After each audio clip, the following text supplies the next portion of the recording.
This Vtuber is 2D. Well, sort of. It's made using Live2d, which can rig 2D art layers. Here's a little showcase of arm variations plus lean combinations.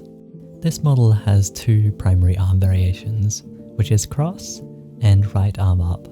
From there, it's rigged for variations like this lollipop, the heart you saw before, and different cross arm outfits.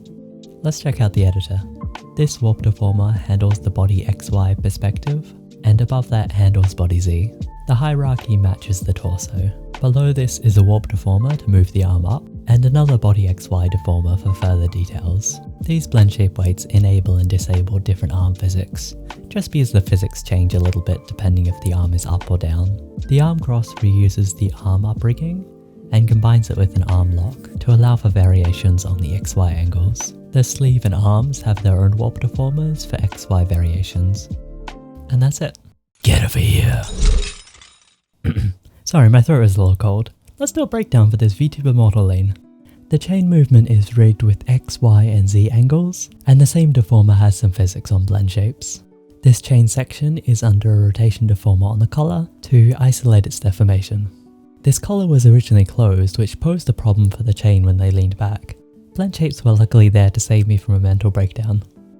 Now with this power, chat should be able to control it, right? For this I used physics linking, also known as augmented physics, and some tech to lock it when it's off. You can search Live2d physics linking to learn more about it, but I'll give a quick rundown now. This physics group controls the chain's movement, and the two inputs of leash X are set up in VTS. This effectively cancels out the movement, and then one can be locked with an expression to enable the movement. The output is then passed through a delay group, and then input into body movements like head X, body X, and body Y/lean. And that's it. Tired of horns? This is Fox mode. It switches to fox ears, different horns, different teeth, and a tail. The ears are controlled by a combination of tracking, such as head angle, mouth X, and mouth form. Like an Arctic fox, let's jump into the breakdown. The horns and ears have their own toggles, and this pre-warped deformer manages perspective. This helps with the path of the ear up and down. Ear X and Y physics are on blend shapes, which are limited depending on their position. These ears have 3 sets of physics for their extra wiggliness. At the bottom of the hierarchy is detailed XY angles, and this one also manages the ear turn, just to avoid any mesh alignment issues. For the mouth variation, the art for the teeth is swapped out, and the warp deformers are tweaked for alignment. This tooth was a little tricky, as I had to switch between something that was more stylized to a more realistic mouth shape. For this, I switched between 2 glued versions. Mini breakdown done. Glasses rigging is mostly simple, with a few difficulties. Here's a little breakdown for it. The glasses have a few toggles, which is on, up, and smaller size. As the front lenses are flat, the head angles are done on a single warp deformer. The highlight meshes are keyed for angles, and this is what their masks look like. The sides I find a little bit more tricky. There's a few ways to do this, but in this case I use glue, with one glued part in the glasses deformer and the other part in the ear deformer. They are also invert masked to the hair. And that's it. If you're keen for more videos like this, I'll be posting breakdowns of other models I've worked on soon. Also make sure to check out the Vtuber and the artist of this model. Here's some hair variations for a Live2d model I worked on. These bang styles transition with opacity and physics. To add that bounce effect, you can check my previous videos. With a good hierarchy, hair length variations can be pretty easy. These ones are on blend shapes, using the XY and the physics 1 deformers. It looks like this man's about to say, nah, I'd win. And that's it, just a short breakdown today. Some of these vids will focus on the less flashy parts of the model as well. For Live2d model head angles, I like to rig a range of around 50 to 65 on X and around 30 on Y. It gives a good balance between dynamic movement and not pushing things too far that you'll have a mental breakdown. There's no one recommended head angle range, it just sort of varies depending on the model and the client. The higher the head angle range, the closer I find you're flying to the sun. For warp deformer separation, there's one for the face, eyes, mouth, nose, individual hair pieces, and horns, although it varies a lot per model. And that's the last breakdown for this model.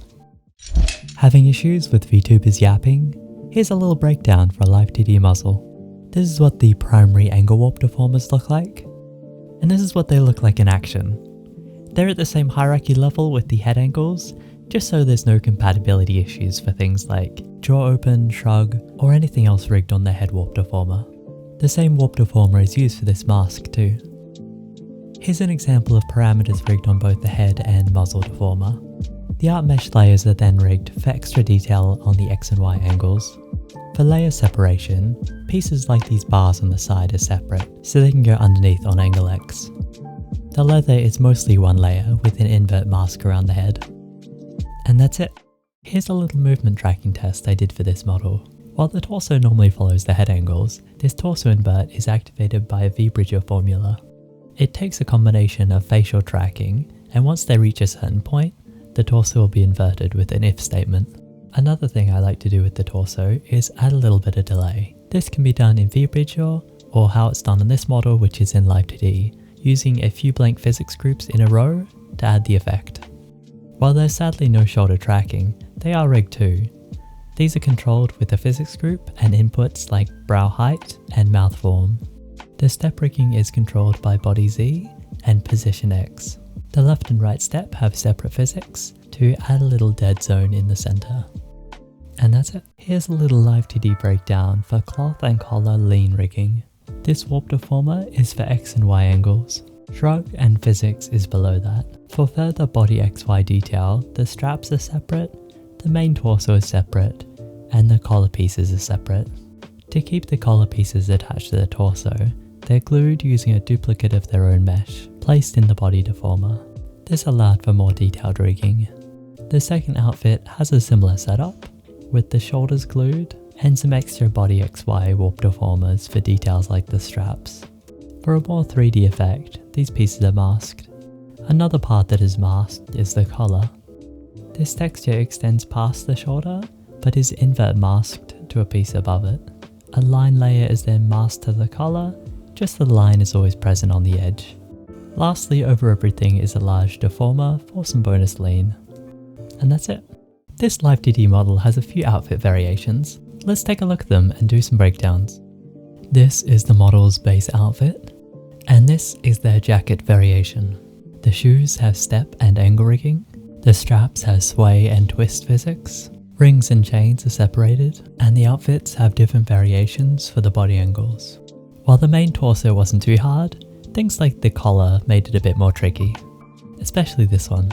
Hoods can also be tricky, especially because this one connects to existing cloth. The toggle on uses draw order, and the collar is glued. For adding a 3D effect to the hood, a mask is used and separated line art. For hair and horns, a second mask is used. Art layer separation like this collar and these bags are very helpful for adding that extra depth to the rigging. Also a bit of shadow, as you can see with this lean. And that's it. Give a man a fish and he'll eat for a day. Teach him how to fish and he'll be eating for life. I'm not sure how that saying applies here, but if you give your viewers redeems, they're sure as hell going to use them to annoy you. Here's a little breakdown for some Live2d model redeems.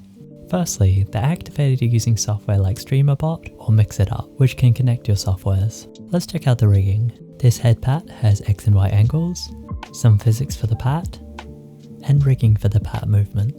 Toggle physics is used to add some head pat and also control the head Z and X. You can see how the physics looks here. The cheek pull is set up in a similar way and uses blend shapes to keep deformation at angles. The hand is in a rotation deformer placed in the head XY deformer. It has a toggle and pull blend shape, which is then controlled with weights for when they're activated. For example, the pull is reduced on head X. Just keep in mind any variations will need rigging too. And that's it. Want to make your VTuber cry? Here's a little breakdown for some Live2d tear rigging. This method uses glue to transition the teardrop from the eye to the cheek to falling. Glue compatibility can be keyed, so this allows us to switch between the mesh versions. The tear on the cheek passes through a pre-warp deformer to create the dimension on the face. The falling tear is under rotation deformer for correction, so it always drops down. And that's it. Here's a little breakdown for a Live2d familiar. While most of the rigging is pretty simple, there's a few handy tricks in here which I'll cover. Hopefully it doesn't make you yawn like this little guy. This familiar supports cross mode and on the shoulder. I also had to account for possible variations like different outfits. To help with this, I used the rotation deformer to isolate its deformation. We want some squish, but not too much. The head XY is rigged pretty normally, broken down into horn, face and head deformers. If you're interested how the toggle bounce works, you can check my other videos. The physics is where we get a little bit more fancy. By creating a physics group for the head X and Y angles, we can input things like body X and mouse tracking. This allows us to use the rigging for multiple things. And that's it. See ya.